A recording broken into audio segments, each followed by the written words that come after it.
Hey there. So today I decided to do my favourite Australian books, and I'm wearing my Australian flag, but I may throw it off in the middle because I get too hot. Okay, so the first book I have is The Interrogation of a Charlotte Wolf, which is by an Aboriginal Australian lady, and it's kind of dystopian, the end of the world, and all of like the countries become one again. Was it like called Pangea or something when it was before? Anyway, it all comes back together, so there's no races or anything like that. But she does say in the end that the chick is actually Aboriginal, and they all kind of have special powers, and they all live in a tribe, and it's quite interesting. I really liked it. There's 2 books in the series, and I don't think she's written any more yet, but there's definitely more to come, if that makes sense. The next series I have is Mother Love, which is about births, babies and beyond, and there are 17 individual stories about Australian women and their journey with motherhood, and I love that kind of thing, real stories, and I love kids, so I really enjoyed that, and I think other people would too. Third book is Treasure Yourself by Miranda Kerr.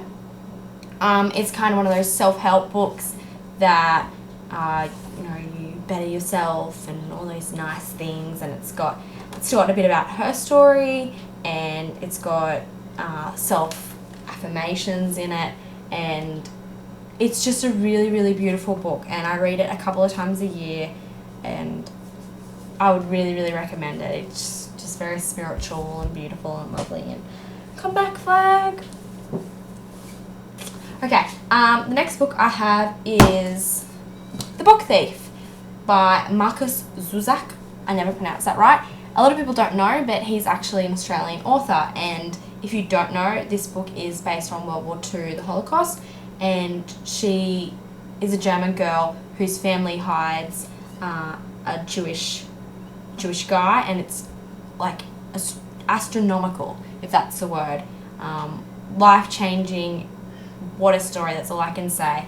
I'm so proud that an Aussie guy wrote this, because it's a piece of work, let me tell you that. The next one I have is, I only have the kids version. It's The Little Refugee.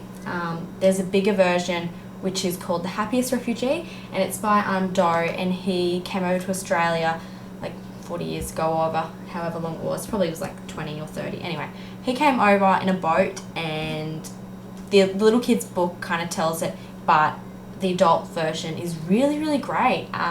Just talks about the racism towards refugees and the reasons they flee their countries and the conditions they have to face, and pirates, and it's all about his story, and it's just really, really good book. I have a list here.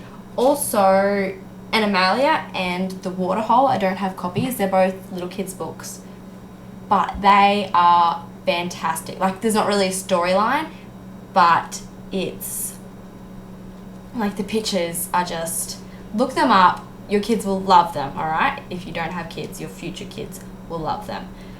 The last one I want to talk about is Tomorrow When the War Began. It is life-changing, okay? I read this book when I was in Year 9, and it is my favourite series, not including Harry Potter. Like, this is my favourite homegrown series, and Harry Potter is my favourite non-homegrown series, but oh my god, I cannot rave about this series enough. There are 13 all up, and it's about they live in the country in Australia, and a country invades. The author never tells who the invaders are, so it's kind of not discriminating against anyone.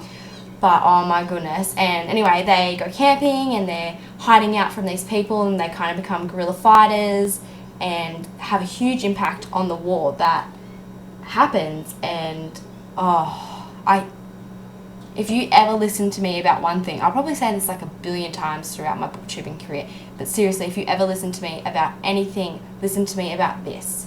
This book will change your life, which I say a lot too, but like this one, okay? John Marsden, Tomorrow When the War Began. You study it in high school. I read it before. There's a movie. It's not that great. just please read it. And I'm sure there are a lot of others that I have just not thought of, but these are the ones that are on my bookshelf and I could tell you about. And there are heaps of great Australian novels, and not even novels, like self-help books or biographies and that kind of thing. So please check out some of the Australian authors, because homegrown, mate, and fantastic. Have a good day.